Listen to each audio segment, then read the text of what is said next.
प्रज्ञा क्या कर रहे, सोने दीजिए ना, बहुत नींद आ रही। इसकी हिम्मत कैसे हुई अभी का फेवरेट पिल्लो साथ लेके सोने की? क्या बदतमीजी है? बदतमीजी तो तुम कर रही हो। जब तुम्हें पता ही अभी का फेवरेट पिल्लो है तो उसके साथ चिपक के सोने की क्या जरूरत है? तुम होती कौन हो मुझे बताने वाली कि मैं कैसे सोऊं, कौन सा तकिया लेकर सोऊं? मैं अभी की होने वाली वाइफ हूँ। तो तुम अपने होने वाले पति से क्यों नहीं कहती, जो बाय द वे मेरे कमरे में रहते हैं, कि वो ये अपनी फेवरेट चीजें मुझसे दूर रखें? Listen you listen. एक तो सुबह सुबह तुमने मेरी नींद खराब की, ऊपर से मुझे सुना रही हो। क्या करने आई थी? वो मैं तुमसे कुछ अर्जेंट बात करने आई थी। क्या अर्जेंट बात करनी है तुम्हें? देखो मुझे कॉन्सर्ट के लिए बहुत सारी तैयारियां करनी है, इसलिए मेरा टाइम मत वेस्ट करो। अरे तुम्हारे कॉन्सर्ट के बारे में कुछ बात करने आई हूँ मैं। अभी ने ये कॉन्सर्ट करने से मना कर दिया। मैंने उसे बहुत मनाया लेकिन वो नहीं माना। तो मैं वही पूछने आई थी कि तुम अब ये कॉन्सर्ट कैसे करोगी? इतने दिनों से इनके साथ हो, तुम्हें इन्हें कंट्रोल करना भी नहीं आता। मुझे पता नहीं तुम शादी के बाद क्या करने वाली। तुम्हारे कहने का मतलब क्या है?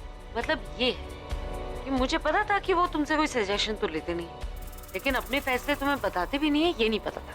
मैंने उन्हें कॉन्सर्ट के लिए कन्विंस कर लिया, वो करने वाले को मना लिया है? कब और कैसे?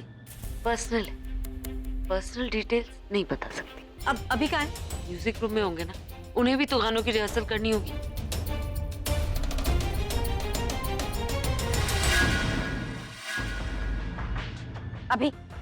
अभी उठो, अभी उठो।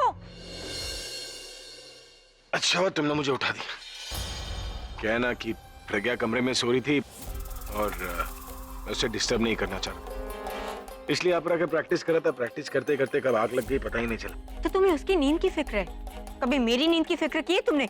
तुम्हारी नींद खराब ना हो इसलिए तो तुम्हारे साथ नहीं सोता हूँ। मजाक बंद करो और ये बताओ कि ये किस चीज की रिहर्सल की बात कर रहे थे तुम कोई कॉन्सर्ट कर रहे हो? तुम्हें नहीं पता क्या? आज मेरा कॉन्सर्ट है और बहुत ही बड़ा कॉन्सर्ट होने वाला है, रियली ग्रैंड। आज तक ऐसा कॉन्सर्ट कभी हुआ नहीं है, उसी की प्रैक्टिस करता and I am really excited. हाँ एक्साइटेड तो होंगे ना। इस कॉन्सर्ट के लिए प्रज्ञा ने जो तुम्हें कहा है। क्या क्या क्या? ये वही कॉन्सर्ट है ना जो तुमने पहले करने से मना कर दिया था, और जब मैंने तुम्हें कहा कि ये कॉन्सर्ट कर लो तब मुझे बातें सुनाई और मुझे डांट के मेरा मुंह बंद कर दिया। अब इसी के लिए प्रज्ञा ने तुम्हें कहा तो तुम झट से मान गए। अरे काहे टुकुर टुकुर बोले जा रही है? अरे देखा चिल पिल यार। वो मेरे जले पे नमक छिड़क रही है और तुम मुझे चिल होने के लिए कह रहे हो। गुस्सा क्यों हो रही हो? तो मेरा पति मेरी बात नहीं सुन के किसी और औरत की बात सुन रहा है और मैं गुस्सा नहीं करूँ तो और क्या करूँ? मैं लास्ट टाइम पूछ रही हूँ, तुम्हारे और उसके बीच कुछ चल तो नहीं रहा है ना? अरे क्या सुबह सुबह पटर पटर चालू कर दिया है तुमने? ये सब मैं तुम्हारे लिए कर रहा हूँ बेबी। मेरे लिए? और नहीं तो क्या।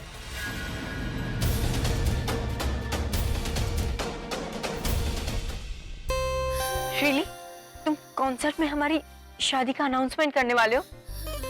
आई लव यू अभी, I love you so much, you are the best. अरे यही बात जो तुमने अभी कही है ना, ये बात मैं अपनी ऑडियंस से सुनना चाहता हूँ, और ये सुनने के लिए मुझे स्टेज पर जल्दी जाना पड़ेगा। स्टेज की मार्किंग करनी होगी और उसके बाद ऐसा परफॉर्मेंस देना होगा जो यादगार रहेगा। तो इसलिए मैं जाकर चेंज कर रहा हूँ, तुम भी जाकर चेंज कर लो। हैं? पर तू कहाँ खो गई? सारे काम टाइम पे हो रहे हैं, परेशानी की क्या बात है बेटा? अब नहीं दादी, मैं सोच रही थी कि तैयारियां तो हमने कर दी है, लेकिन हम ये भूल रहे हैं कि तनु और उसका बॉयफ्रेंड वो इस बार ज्यादा केयरफुल रहेंगे। कोई भी ऐसा काम नहीं करेंगे जिससे वो पकड़े जाएं, और वो हर कोशिश करेंगे कि वो कम से कम कैमरे के सामने तो बिल्कुल ना आए। क्या पता इतनी सारी सिक्योरिटी देखकर वो कॉन्सर्ट में आने का प्लान ही ड्रॉप कर दें तो। ये इसलिए तो मैं कह रहा हूँ आपको उसको कॉन्फिडेंस में लेना होगा कि आप उनकी हेल्प करने के बहाने उनकी प्लानिंग जान सकते हैं और उसी के अकॉर्डिंगली हम अपनी प्लानिंग भी चेंज कर सकते हैं। मतलब ये दी कि हो सकता है कि तनु और उसका बॉयफ्रेंड आपकी हेल्प करने की बात पे थोड़ा डाउट करे। इनफैक्ट ये भी हो सकता है कि जो आप उनको करने को बोले वो लोग ना करें, और उल्टा वो शायद यही बोले कि आपको उनके अकॉर्डिंग चलना होगा। तो आप वही कीजिए ना जो वो लोग कहते हैं, आप वो करिए और उनकी हेल्प करने के बहाने आप उनका प्लान जानिए और हमें बता देना, और उसी बहाने हम अपना प्लान लास्ट मोमेंट चेंज कर सकते हैं। तनु का सच सामने लाने के अलावा वहां मुझे एक और टेंशन रहेगी। मुझे कुछ भी करके इन्हें सबके सामने तनु से अपनी शादी अनाउंस करने से रोकना होगा।